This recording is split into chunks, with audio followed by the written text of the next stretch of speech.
and welcome to the Big Fat Gay Podcast, where we talk about the things that are weighing on our minds. My name is Michael. I am a chaser, and today I am a caramel apple latte boy. Iced. None of that hot shit. It's the summertime. My name is Don Marshall. I'm a big chubby guy living here in sunny Hollywood, and today I am a lumpy dumpy boy. Oh my God. Still lumpy. Oh yeah. Hasn't gone away yet. I was in a car accident last week, so today is one of my first days with no painkillers. So, And this is when we're announcing the GoFundMe for Don's purchase. No, we're not. Hi, my name is Dan Oliverio, author, public speaker, and chubby chaser. And today I am a well-caffeinated coffee boy. Yes. Hi. There you Nice. Hello. Hi. Hello. Yes. Hello, I'm Trevor Keyson. I'm a super chip, and today I am I'm an ice water boy because Oh yeah. Once more. our fridge broke, and we had no ice, and What you have to understand for Trevor is a major tragedy. no, I'm the same way. Like, I need ice. Need ice. Need ice, especially. I mean, it's like 90 degrees routinely. Yeah. Well, I mean, one of the things that Trevor was worried about if we go to Europe is like they don't have enough ice. No, that's no, it's like you I get would like be worried. a ice cube. Well, hello. We are back once again for our show on a Sunday morning, which is just wild. The Lord's Day. That's all. How dare we? And it's 10:30. I mean, I don't know. This is sort of my church. that's true. I'm here to That's true. preach. That's, You know, I didn't want to spoil the surprise, but we have a special guest. The Lord is coming on the show today. I just don't know which Lord. What would Speaking of Patreon, we felt we were falling behind post COVID. yeah, it was a slow recovery. Yeah, but we have stuff on Patreon. We just will have released a new Patreon episode of Dan and Don talking about being big gay uncles. Gunkles, as they're sometimes known. And we've also come up with a new segment of the show, of which there will be another one this week for this episode. You mean for Patreon or? For Patreon? Yeah. Right. New segment for Patreon, which is basically the cutting room floor. It's all the stuff that The cutting room floor. and sometimes there are quite a few segments. What do you mean? Are Are you implying that we go on to tangents? Oh no, we forgot our timer today. By the way, No, I have it going. Oh, Trevor has a timer going. We're at 5 minutes, so I think we already got some stuff. Anyway, the point is that we're continuing. We're getting back on the wagon. Doing good stuff on Patreon. Yes. So feel free to go out, check it out, support if you haven't already. Yeah. Yeah, Sorry. a full-time editor is not a cheap endeavor, so we are going to do our best to make sure that if you are our Patreon, you will feel appreciated, you will feel supported. There will be stuff for you. Yeah, and it's September now, I think, Yep. Yes. or just barely. No, I don't know. no. I think it's the 31st. Yeah, so this is dropping on the 31st. On September 5th, we have an minisode Patreon exclusive scheduled to drop. It's Dan and I. Our Yes. first ever minisode. That's right. We never talked to each other. It's a good thing we scheduled that. Yes. Talking about kind of like domestic life as, Chaser and Super Chub. It's fun. We get into some stuff. I ended up editing that episode. And I got to listen in, and it was quite fun because they talked about me. Yes. No. And I don't know, we had some ideas for, I think maybe like a Zoom thing that would not just be for Patreon, but I think the recording would live there, but anyone can take part. I think we're more on that later. Yeah. It's a teaser. It's like a little, That's an everybody an thing. amuse-bouche Yeah. for your brain. Anyway, so all of those things aside, let's get Amuse to... brain? Yeah. Let's get started. Let's get started. The first thing we have is an article in Esquire by the inimitable Harvey Guillén. Now, I want to set us up with. I would love to tell the story of this article in the same way that he does, because it ruins it because it is a story. Yes. Of his childhood and growing up. Basically, Yeah, we might want to set this up. Like Harvey Guillén plays Guillermo in What We Do in the Shadows. Yes, fat gay actor, Mexican heritage. I think he grew up in the United States, but went back to visit family in Mexico pretty frequently. And he sets up the idea of sort of machismo in Mexican culture, and the expectation for Mexican boys to be the man of the house, to be the the master of all. That's what they're being raised for. Yeah, that's what they're being raised for. You've hit the lottery, as he says, when you have a boy. and that pressure that puts on you to be this, this figure. And if you aren't that, it makes it that much harder to be who you are, to come out. And so, well, I was just going to say that one of the things he brings up is it becomes an embarrassment to your family if you're not turning into that man as a boy. That was something that made me think a lot, is that, when coming out is not just going to be, unleashing a load of hardship on yourself, but knowing that it's actually going to invite hardship on your family too. That's rough. Well, and I've heard that from a lot of Latino guys, where it's, a friend of mine, he came out to his mother and she says, "Oh, honey, that's fine. Just don't tell anyone. Don't tell anyone. Don't tell the family." I mean, I am super white, but I know, like, for me coming out, it was initially rough on my mom because, like, she was just concerned about the, being a single mother, oh, well, he's gay because you're a bad mom. Yeah. Oh boy. Yeah. Well, that seems a little more old fashioned, but that was definitely a factor when I was growing up. Oh yeah. No, my parents fought about what made me gay. Piano lessons were top of the list for my father. Oh, wow. My father was at the top of the list for my mother. She blames him for everything. I don't know why. I like You did this. I like the idea of touching a piano and just like,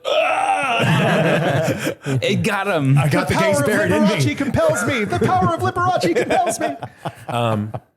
Anyway. So back to Harvey. Oh, Red Harvey, yeah. Yes.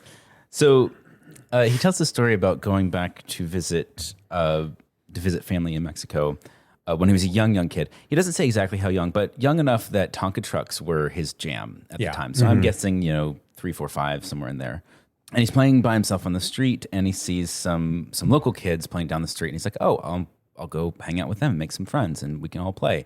And so he goes down, and upon seeing him, before he even gets a chance to say anything to them to introduce himself, they call him Mariposa, which is literally butterfly, but it's really just a nice cutesy term for faggot. Yeah. And they start chanting this and yelling this at him, and he's confused because he doesn't even know what that means. No. He just knows that they're making fun of him somehow. And so he turns around to leave because he's been rejected. And then they start throwing rocks at him. And as he turns back to see what the hell's happening, one of them hits him right in the top of the head. He's bleeding, falls down in the street, has to run back home crying and bleeding, and gets to his mom and tells her what they said about him and what they called him, and asks her, "What does this mean? And do you want to..." She basically says, what do they say? ¿Qué importa lo que digan? Yeah, ¿qué importa lo que digan? It basically, she says, butterflies are beautiful. Yeah. And I should probably amend that. Butterfly is probably a better translation, would be sissy. They're beautiful. I will say, reading this article, I mean, this made me cry reading it. It was such a twist. And the way he wrote it is phenomenal. Even though we've sort of spoiled the ending for you, it's still worth reading in his words to go check it out, because it's just, and it's not long. No. It's a handful of paragraphs, but it's just so concise and so to the point and so beautiful. And his point was, the people around you can surprise you. The people around you can be the support that you need them to be, even if the culture and what you're expecting is not setting you up to believe that to be the case. Well, and I mean, so spoiler, hit that skip forward 15 seconds button a couple times. I think the point of this article releasing now is that Guillermo comes out in this season of What We Do in the Shadows, which has been a long time coming. Yeah. Interesting. Why didn't you tell me, spoiler warning? I haven't seen the show yet. No. Well, I mean, it's in the article. I'll skip forward my life by 15 seconds. Anyway, fantastic read, and sets you up nicely to get hacked off at the knees for our next. I love how we do that. Yeah. We love a good gotcha. Oh, boy. In the Washington Post, there was... Who wants to tackle this one? An article. Matt Gaetz came for a teenage activist who was... I don't even really know how it started. I mean, talking about abortion rights, but just came for this she was woman, Olivia Juliana. She was minding her own activist business, and it was I believe in Texas, and it is a abortion rights rally. And Matt Getz plucked her out of anybody he could have picked as like, why is it that all these abortion activists are so worried when, basically what he said was, when they don't have to work because no one wants to fuck them. Yeah. I mean, he said a lot that was worse than that. He said a lot that was far more insulting than that. The one that hit the news the most, let's at least use that as our touchstone, was that he said she looked like a thumb. Not literally, no one wants to fuck a thumb. But basically, yeah, that this is indicative of the type of person who is arguing for abortion rights. And it's incredibly insulting and dismissive, and that was his point. But that's not what we're talking about. We're talking about the response to it in the Washington Post, which was this wonderful article about how so many people have been where this woman has been. Sorry, just to loop back in, specifically that they're unfuckable.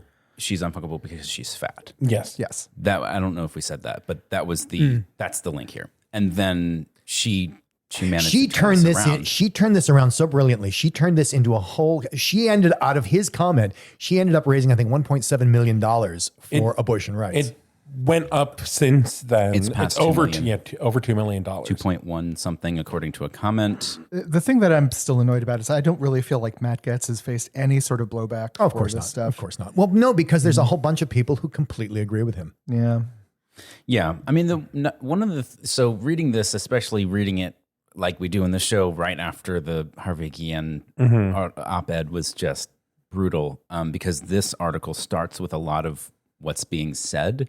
The first half of it, if you want to kind of just get to the good stuff, I would skip maybe the first half of the article if you don't want to feel triggered by some really awful language. I will say it's the first time I'd actually seen all the comments listed out, which is good because it doesn't need to get any more airtime. No, it doesn't need to be. I was shocked because I'd been following this and I saw bits and pieces, but I did not realize the extent of his tirade his rant. Yeah, because I had never seen the whole thing until this article. But one of the nice things, mixed, I guess, but mostly nice, was going into the comments section, which I would never normally do, but sometimes I feel obligated for research purposes. Well, and after our last episode, exactly. I was very curious to see what the comments was going on in the comments, and that was one of the results of her doing the of Juliana sort of turning this around, was that the people who were standing with her for abortion rights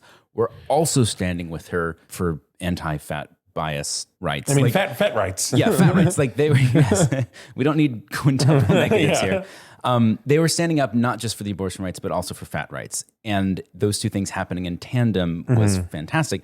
And similarly, in the comments, most of them are extremely fat positive and protective of her. But there was one that kind of loops back to last episode. Oh my God. So it's a tirade against Trump, calling him a fat orange pig. Yeah. And they keep repeating the phrase fat orange pig. And then there's a response to the comment like, this just proves that you missed the entire point of the article. Yeah. Your response to fat shaming is fat shaming the fat shamers. And the person who was talking about Trump being a fat orange pig then doubled down on it. And they always do, because I've gone up against that online too, where I'm like, excuse me, you might want to check that. And they're like, no, absolutely not. I mean what I said. And if I really hate that, I'm like, are you really going to say that if you hate the person enough, then fat shaming's okay? Mm-hmm. And it's just like you have Olivia Juliana's story in this article. You have the reporter, Teresa Vargas, talking about her firsthand experience with body shaming from people. And it's like, there's so many layers to this, talking about why it's wrong and just... But you push past all of that and just use the big fat orange. But it's okay because it's Trump. And it's like, when you make me defend a sentient bag of garbage, it just... Sentient is a strong word. I like that this really turned into a boon for Gen Z for change, for Olivia Juliana. Congrats. Save us, Gen Z. Yeah, it's social justice wushu. Yes. She just took that momentum and turned it right back around. And I don't know. I mean, this was rough after Harvey's beautiful piece, but it's also the perfect thing to take us into Fat Watch, because it builds. It's Scooty. feel the wind. I actually don't feel the wind. I normally like have this like thing in my head of like really feeling the wind. I don't feel the wind today.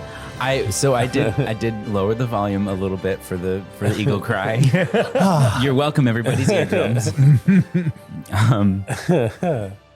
So Trevor, Yes. we have a very special Fat Watch this week. Yeah, it's Fat Watch DIY, which Oh yeah. this is something that kind of turned into a Fat Watch because I wanted to talk about it. So last Sunday, I was taking Lyft, and as a lot of fat people do, and probably a lot of listeners included, I booked Lyft XL because I'm like, I need a car I'm going to fit in. In LA, most of the cars I feel like in Lyft are larger, but it's just one of those things like, am I going to get a Lyft or am I going to be in a Prius, or there was some other car. Booking the XL ensures you'll get a large car. Yes. Yeah. Oh my God, there was one time, I don't know how I got into the car. Like it pulled up and I just was like, I don't know how this is going to work. That's why I book XL. Yeah. And it was a minivan, and it's pulling up and it's going really, really slow. And I was like waving, and the guy actually like waved too, but it was still like going really slow. And he pulls up and he's like, I don't think this is going to work. And I was kind of confused at first. I was like, well, I'm going to get in the back seat. He's like, no, I don't think you're going to fit. Like, It's a fucking minivan. How are you not going to fit? It's like the largest, most cavernous kind of car, like passenger vehicle. And then like I open the door, but it's a minivan, so it's like an automatic thing. And he's like, no, it'll open automatically, and then like it doesn't because I started Because the to car open it. was also fat by The car was scared. And he's like, okay, and like I'm getting it, and he's like wincing and groaning as you're What? getting in the as car. I'm getting in, and then like I'm in, What a douchebag. and it's like I clearly have, and he's like, oh, like I can't. Do you need me to move the seat up? I'm like, no, like it's fine, like I'm in, I fit. I Like, have What the actually done fuck? this before. Yeah, If you look I- at my Lyft profile, I've ridden hundreds of times. yes, hundreds of minivans. Normally I go with a pickup truck option, but today Yeah. Yeah. Or a Flatbed. or a trailer. Yeah. Yeah. So he makes fuck? small talk. Well, because Initially. now he's fine, right? Now that he knows the eagle has landed. But it's like there's small talk, and then it's just like it's pleasant but uncomfortable still, because it's like this is just like this is weird now. There's no salvaging this. No, I think he actually forgot all about it. Maybe I didn't. I was Yeah, how going do through like you? a whole bunch of whatever. I talked about it with Dan when I got home, and I assumed he thought I was going to break the seat. Well, the wincing and groaning every time you move suggests that he was afraid of damage to Yeah. the car, which again, it's a minivan. And like, I don't know, it's not like you're trying to fit on his miniature pony. it's not like you're made of granite. Yeah. And like I still gave him a good tip because we live in a capitalist hellscape, and I reported it to Lyft, and like it's like I don't want him to get fired, but like this is It's weird because he is the problem, but he's not the problem. Yeah. so I was like looking at this and I was dealing with it, and Lyft has anti-discrimination policies that do not include body weight or body size. They have things like medical conditions, which we know there are organizations that are trying to Oh, yeah. To get. the whole Novo Nordisk, Wegovy, all that stuff. Obesity, like it's a medical condition. These people are sick, which is Yeah. like so. But I don't think Lyft include like is like, oh well, fat people have a medical condition. Like no, that's a separate thing. Yeah. So I reached out to people may have seen this. I was doing like a survey on Twitter, which what won this. I was like, have you experienced fat phobia? And left yes or no. And then I also gave an option. Because it was talking to fat people. So have you experienced this? Yes or no? And then traditionally on Twitter, you want to include an option for people who are just snoops and want to see the poll results before the poll's over. So the most, it was 50-50, except for a lot of people wanted to know the answer to this. That was me. And then I asked people for stories on Instagram, and I got a lot of kind of just horrible stories. People having a Lyft pull up to them and then cancel when they saw them. People being asked to get out of the car because, oh, you're bottoming out my car. You're too fat. Get up. Well, didn't you get one like, my brakes were fine until you got in? To Your brakes? Oh, Jesus. someone Really? said, How old is that car? yeah, someone being told not to try to put on the seatbelt because the last fat person that did that broke the seatbelt. But so I was like, just looking at this and I'm like, I want to do something, but I don't want the guy fired. Like that doesn't help anything. So I realized I'm like, I am a member of the oldest fat activist organization in Not only are you certainly a in the member, country, if not the world. I am on the board. I'm Yeah. on the board. You've got I chair a clout. committee. More importantly, you have a email address. Yes, and I just got my NAFA email address, and all these things were kind of coming together. I'm like, I am not going to reach out through customer service because, I mean, Yeah.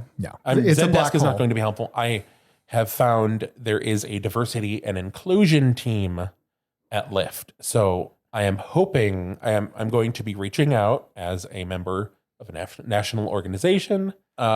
We'll see what happens. You heard it here first that this Story will be updated Yeah. as we continue. and I didn't release. I had seen this article about Olivia Juliana and everything. I had not really made the connection until I was piecing together the episode that, like, you know, you can take a really horrible situation and look at what can I do with this? What can I do to further my cause to help people not have this happen to them? I don't know. You have a whole bunch of lemons pegged at you, and now you can make some Margaritas. Yeah. Yeah. $2 million worth Yeah. of lemonade. And Trevor has a NAFA email address. Yes, that's So also true. send him your problems. Yeah, He'll do it for you. Okay. Well, congratulations to Trevor for starting the Lyft revolution. Yeah. Hopefully. We'll check back in about that as it develops. Hopefully Lyft does the right thing. I don't think we really have a segue here. Main subject time. Let's go. Well, no. So last week at the end of our main subject, Oh, yes, This- that's true. Okay. this kind of came up through, I don't really know. Just our I don't- natural conversation. Natural conversation. And we're like, oh, this would be a really good main topic. And just And kind if of, you were on Patreon, you'll know this from having heard the Cutting Room Floor yes. episode.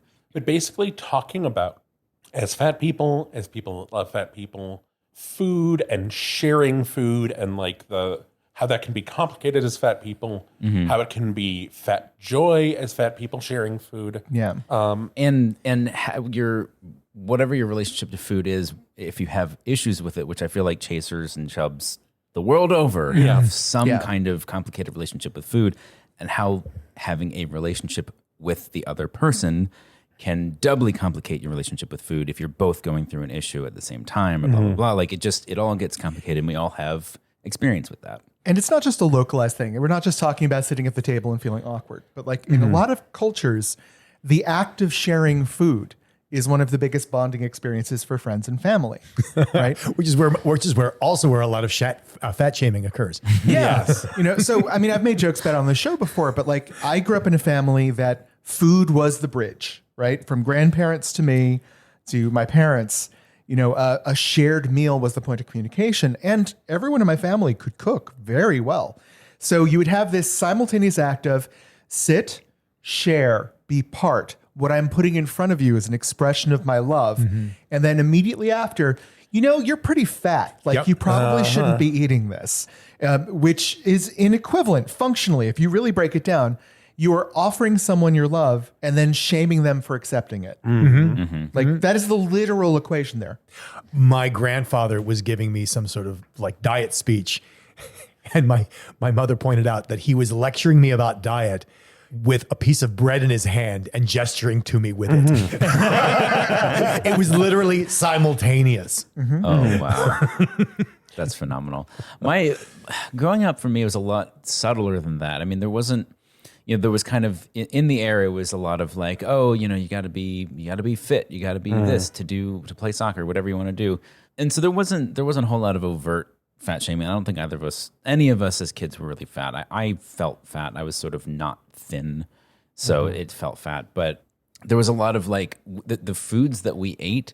So, I mean, Trevor, I think pretty much all of you know this. Like I have to eat gluten-free for the most part because I don't have celiac disease, but I have an intolerance that is bad enough that I feel sick if I eat any significant quantity of gluten. But when we were kids, we ate pasta almost every night of the week. We drank milk with every single meal, and I have a milk protein allergy. And like all of these things, I'm sure they're not related whatsoever. But as a kid, eating food for pretty much any meal meant that I felt sick afterwards. Just for like my entire childhood. then a spoonful of rat poison for dessert. Yeah. I'm surprised you even like food after all that. I love pasta, but I can't eat it. My family is, I feel like, very similar to Don's, where like food was always a big deal. In our mini-sode, my mini-sode with Michael, we kind of, I think I talked about this.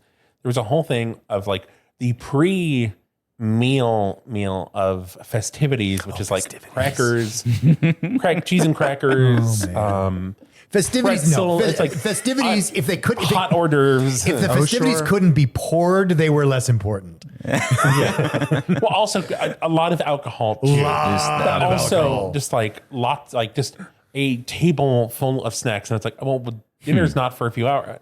And I also lots of alcohol. I have stories, people. I have stories. Of Trevor's family. But like there wasn't a lot of food shaming. But I remember like with my grandma, you could never eat the right amount. I mean, this kind of applied to like everything with her, where it's like a gift was either too much or not enough, and it's like you're either eating too much or not enough. But like you never hit that sweet spot with. That was I heard a story when my dad introduced my mom to his extended family, and she was never really all that accepted by my dad's family. I think they sort of tolerated her. But when he was first introducing her, they all had a big family meal together. And I think afterwards, I think they said this in front of her. I can't remember.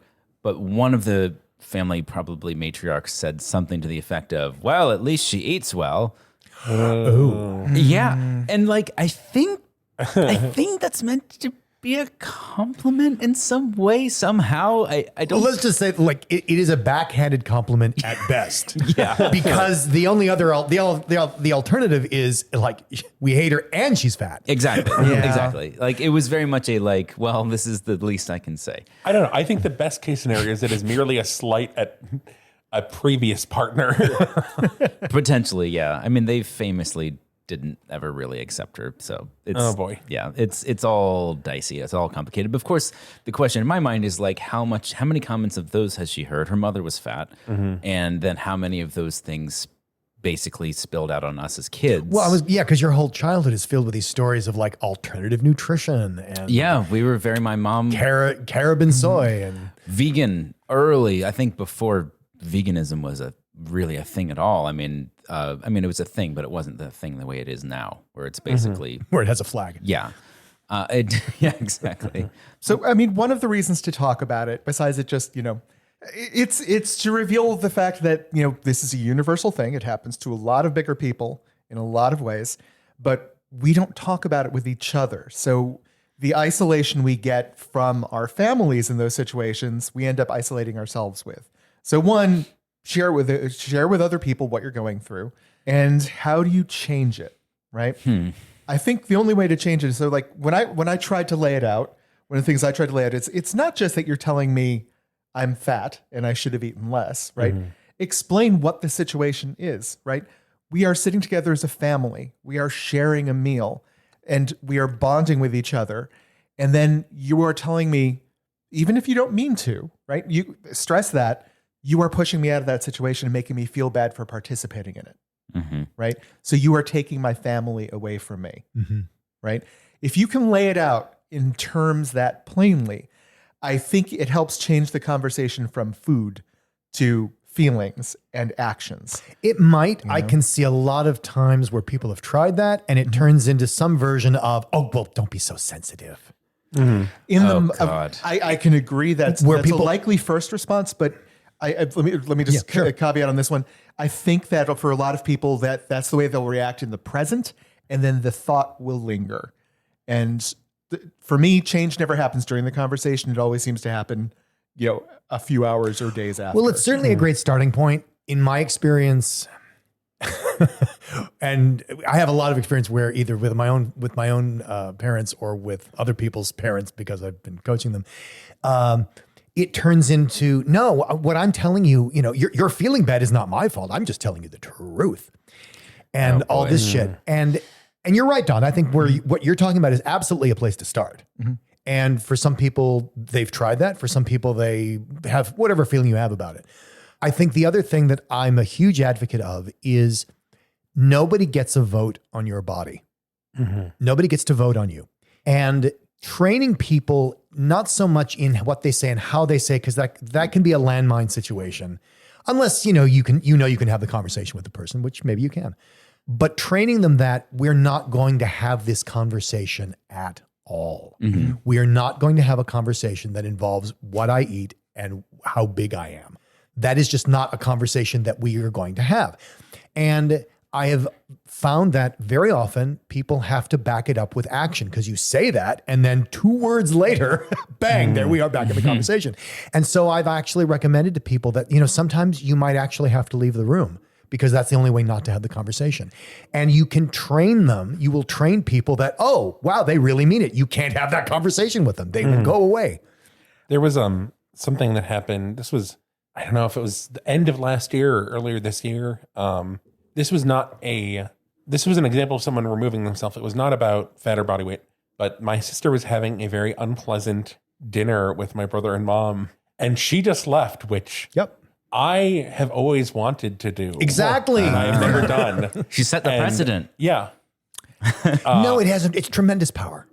I will say many years ago, I got into the habit of warning my mother every time she insulted me over the phone, strike one, right? I wouldn't say what it was, strike one, and then strike two, and then I would hang up after the third insult with no discussion. And that created a rage in her, a white hot rage that no one else will ever be able to understand unless you had a supernova go off in your ear. But it made the point. It sure and she did. stopped doing that shit over time. So I think one thing that Don is pointing to, which I've experienced a lot, and I finally started kind of wrapping my head around, is that I suspect this is a common experience, is that the act of eating with another person or many people is an unexpectedly vulnerable thing. Like there's For many people. Yeah. And especially in our culture, which stigmatizes food and the choices of food that you have and how much you have. And there's so much that if you eat with somebody or people that don't do that don't look at you weird for whatever it is that you're choosing to eat, you kind of have, it creates this intimate bond, even if you don't otherwise have an intimate relationship with them. And especially, I think, also opens the door to having intimate conversations with people. There's just a lot of closeness wrapped up in having a food experience that is positive, and therefore can make it that much more painful when people do slime you in the middle or at the end of a meal. And for me, one of the things that's sort of come up is that if you're specifically with a partner is kind of where I'm looking at it, because my eating with my family, it's more a function of stress around picking what restaurant. You have no idea. You have no idea. I walk out of those conversations. That's me removing myself. I just leave the room. I let them figure it out. They stress about it. But if I'm, eating with my partner, there have been so many times where it's whatever the decision is being made is more for them than it is for me, or more for me than it is for them. Like the type of food, for instance, my ex would order pizza every Saturday. That was just the tradition. It was a comfort day. It was pizza, football. And I didn't know at the time that I was gluten intolerant and would participate. And then I would feel awful the next day, to the point that we went to Catalina Island the next day and I was just asleep the whole day. We were out and about in the sun and I had no energy. I was lethargic to an extreme. And so then I would sort of remove myself from that situation with him, but then that created tension where he felt like I was judging him when I was just trying to protect my own. And all of these things, if you don't really have an understanding of what your relationship with food is, it can create tension in your relationship with that person until you start to unravel it. And so for me, a big part of what has really helped is learning how to cook and creating a different relationship with food that isn't based around binge eating or guilt and shame, and then I'm going to exercise, I'm going to try and lose weight, and then I'm going to do this, and I'm going to eat healthy, in quotes, all of those things that everyone has at some point had to deal with. For me, cooking and making food a purely sort of expression of love has really revolutionized the way that my partner and I share food together. Well, I would say with Trevor and me, we rarely eat the same things at the same time. We live despite the fact that we both work from home and so we're always in the same domicile. And I've heard tell that you're married. Yeah, exactly. Exactly. And so, but we rarely, like lunch very commonly consists of us coming back together into the living room, but with our respective lunches. Mm-hmm. And I totally get what you say about, food as an expression of sharing love and relationship. But, that doesn't mean you have to eat the same food. Mm-hmm. Oh, totally. Yeah. And I know you're not making that point, but I think sometimes, because this happens in chub chaser relationships, like you end up eating the same food. Yeah. Well, and then then the chaser, or the same quantity of food is more how I would put that. Yeah. Then the chaser ends up gaining weight, and it turns into chub for chub. Yeah. Which I great, but I don't know that I would take it quite that far as my own body type, but I have fluctuated weight wise quite a lot. Well, the point I wanted to make about that is that another way to share love is, like, I very frequently make breakfast for Trevor. I don't eat that breakfast, but I make breakfast for Trevor because that's an expression of my love. You have to tell the full story here. So how does breakfast work in this household? Well, I love this story. Dan would got in the habit of making me breakfast, but it was always this thing of like trying to time it right so it didn't mess up his morning, and so we could just kind of like, because I'm a morning person and I do things in the morning, and so then making breakfast. And anyway, and Trevor's not. And Trevor hates making breakfast because he's asleep. Yeah, and I hate making dinner because I'm busy or tired. Dan was trying to come up with a system so that I could order breakfast the night before, kind of like a hotel where you hang it on the door. Trying to and succeeding. Well, no, so because he was trying to do this as like a PDF, and it was a whole. There was like many a PDF iterations. form, like a PDF form you could click and there was a lot of boxes to check. A lot of iterations. He started on his typewriter. There were a lot of iterations of this technology before I Trevor solved it. Found JotForm, where I made an online form that I could fill out and submit it, and it would email Dan. So Dan would get an email with my breakfast order. I love it. At like 11:30 midnight or something. I know it sounds like overkill, but if you're a planner like me, it is wonderful to know, like, oh, tomorrow morning I'm going to need to prepare this. So maybe I want to take out the sausage ahead of time so it defrosts, or blah, blah, blah, blah, blah. Or maybe I want to set up the pan for the bacon to be ready because I don't want to, I don't want to take the time to do that. Sure. Yeah. I'm just wondering if there's a way for me to sneak in my order. I mean, we do the podcast in the morning. If you want to get here a little earlier. But I mean, I don't know. I think you laugh at it, Michael, because you find it like, I don't know, overkill. No, it's not that. I laugh because I can see myself doing the same thing. There you go. But I think it would be more like, it's more like I wish I had the free time to do that whenever we wanted. Just set the alarm for 6. I mean, if you want it as an option, because I have actually fallen out of the habit of like you. So I think something to kind of veer away from my breakfast orders, which is fascinating.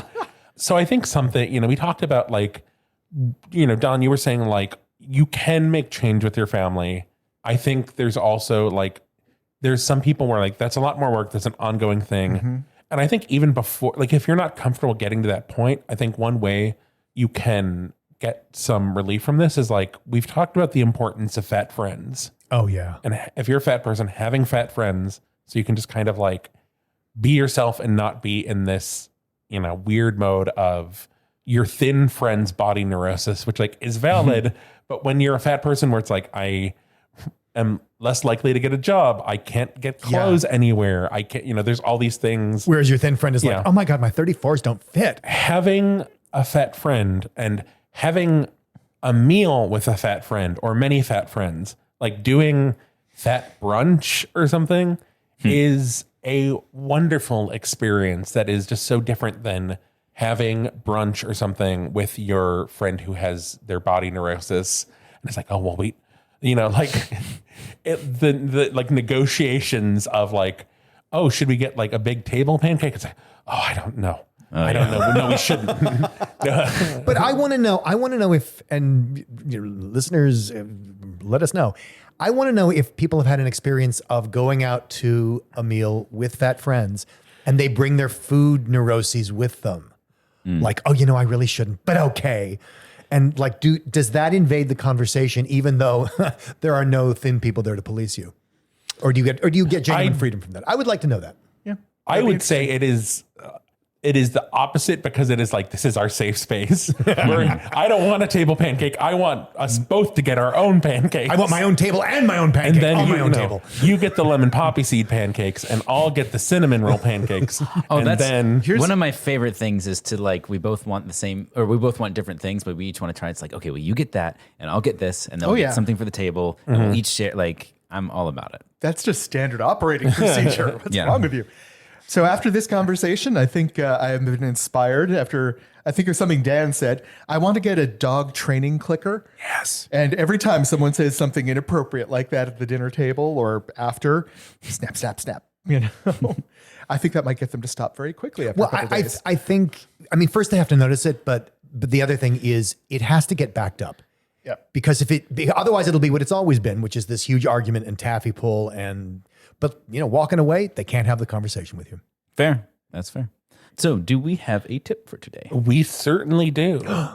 So we have shared many of Gianluca Russo's articles talking about fat and the fashion industry and plus male fashion.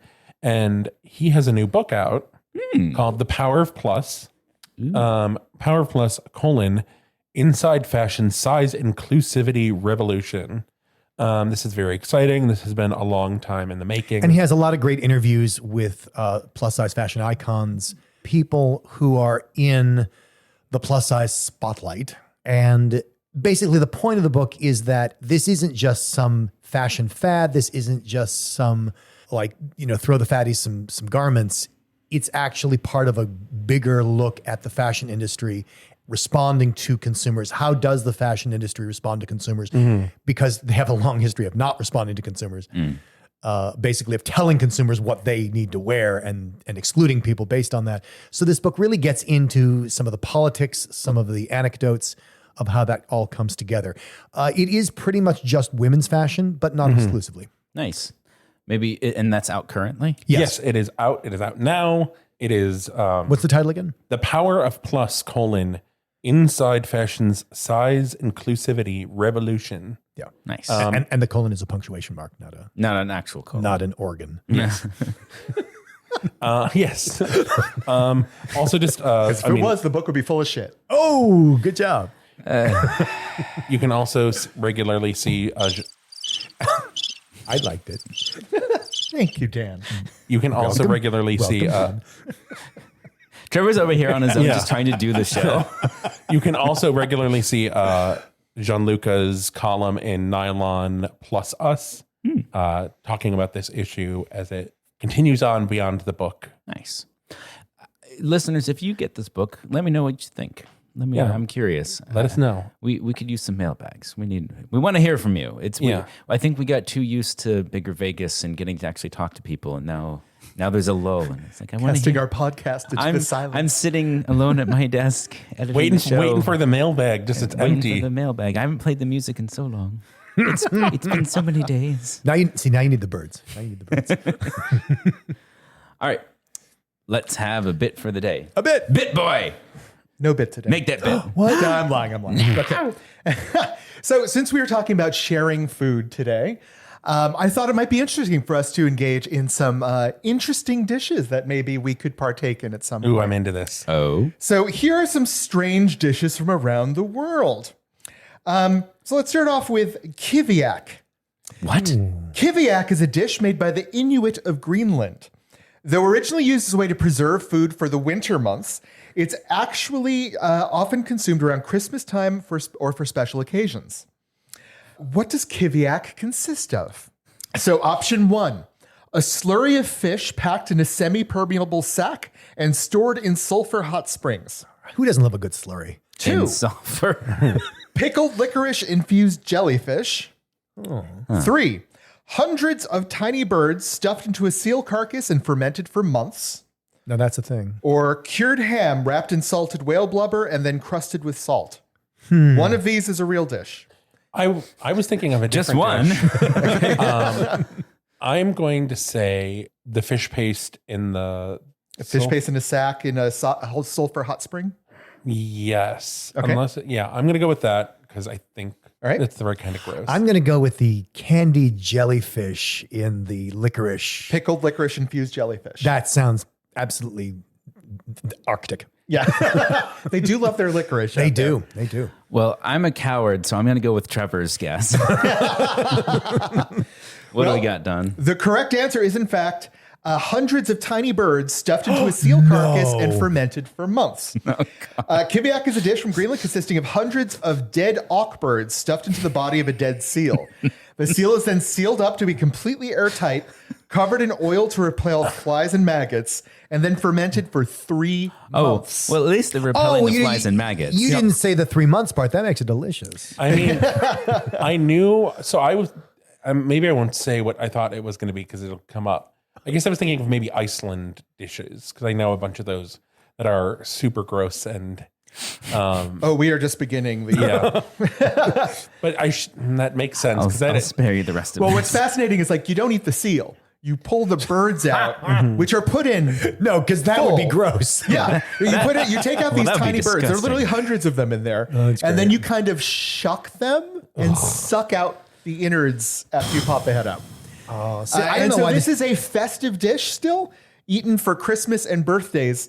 Oh, I can totally see. I mean, sucking out the innards of dead birds, that's a party favorite. Oh yeah, absolutely. Let's keep. Okay. Keep trucking along. All right. So if you're having Jewish guests over and you want to serve them a excellent insect cuisine dish of some sort, what is the only type of insect considered to be kosher by the Jewish faith? 1, locusts. 2, crickets. 3, mealworms. Or 4, ants. Extra points if you know why. I'm going to go with the locust. I We mean, got one for locusts. I know locusts were a plague. I can't imagine why that would make them kosher. Well, because they were involved in the freeing of the Jews from Egypt, which would be my. That's my guess for You're why. going to thank them by eating them? You monster. That's actually not a bad guess. All right, I'm going with Dan. I know it's I have one two of the for locusts. plagues, but I guess, the plagues weren't affecting the Jews. That's So the it point. was- The plagues were I affecting know, Pharaoh but- and the Egyptians. see, I would think it would be more about like what the insects eat, like where they Oh, live. I see. I'm like putting locusts out because I think that would just be like a lot of work to eat. And then I'm thinking, okay, so grasshoppers, mealworms, or ants. Trevor, the stakes are so high. Do not get this wrong. No, just 'cause this is- You will die. I have Right now, there's someone listening to this on the cutting room floor in pins and needles waiting for his answer. No, because mister. I did like a lot of research into etymology Oh, that's true. of eating insects. So I'm like trying to think back to all that research I did. I'm going to go with, okay, I've eliminated the mealworms or ants. I'm going to go with mealworms just because I feel like those are they're more pleasant to eat. Okay. So we got 1 for mealworms and 2 for locusts. And the correct answer is, in fact, locusts. Yeah. they Was freed the it Jews. because of Jan? It is actually indirectly correct. There's 2 reasons that I found. Okay. Apparently, the thorax of the locust looks like a specific letter in the Hebrew alphabet. Oh, okay. As though it's labeling them that it's okay to eat, apparently. The other reason is because of their swarming, right? They'll come down, they'll wipe out crops. So as long as the locusts themselves are edible, considered edible by your faith, you still have something to eat after the locusts have eaten all of your food. Decimated your food supply. That makes sense. That reminds me Plus, of they're the- all in food coma and they're easy to catch. There's a joke in Futurama where Fry is trying to get Leela a birthday present, and he's at a pet shop, and he's like, "What?" He's looking at the options. One of them's a parrot, and one of them's, I don't know, a bunch of flies or something. And he's like, "Girls love swarms of things, right?" All right. Last but not least, which of these is in fact an actual Canadian recipe that is still in common use? Well, it's still in occasional usage today. I can't imagine how common it is. All right. 1, candied moose testicles. 2, You wouldn't candy them. jellied moose nose. 3, moose eye chutney. Or 4, crushed moose antler soup thickener. That makes. Oh wait, aren't antlers bone? Well, I guess that would work. One of these is a real thing. Jellied moose nose just sounds right. Does it? I think it's a little too on the nose, Trevor. I'm going for the candied Wow. testicles. You're welcome. Even I have to say, wow, that one. I'm fully ignoring it. I'm going for the candied testicles because, once again, there's a joke in Futurama where they. Never mind. I think we're done. Because Michael loves balls. All right. I'm gonna go. Testicles. I was just wondering Anyway, what you were going to moving do. I think it's probably 100% wrong, but I'm gonna go with the candied moose testicles just because it amuses me. All right. We have a ball fixation among the chasers in the rooms. All right. And the correct answer is, in fact, jellied moose nose. Of course See, it it is. sounds right. It's basically the nose is used. They are very pointedly point out that you must remove all the nose hair first. Oh, and then you basically boil it down, pour broth over it, and then boil it down again. Oh my God. And it's basically moose nose head cheese. And Well, when you put it like that, sure, that's delicious. I'm supposed to go to lunch after this. Not anymore. are you going to have some jellied moose nose? Yep. Canadian cuisine. We're going to that famous restaurant, the Canadian one. I mean, why settle for poutine when you can have jellied moose nose? Trevor, if people have jellied moose nose stories, where could they go to tell us about them? Well, we're on Instagram and Twitter as @BigFatGayPod. We're on Facebook as the Big Fat Gay Podcast. 5 stars there. 5 stars on Apple Podcast, wherever you can leave 5 stars. Support us on Patreon, patreon.com/BigFatGayPod. See the articles we talked about at www.bigfatgaypod.com. Maybe you're with us. It's a big fat gay brunch, and so I'm gonna get that sounds fun. the jellied moose nose. So I'll get that, and then you can get the lemon poppy seed pancakes, Michael. Yeah. And listener, you can get the The watch out. yeah, the watch out.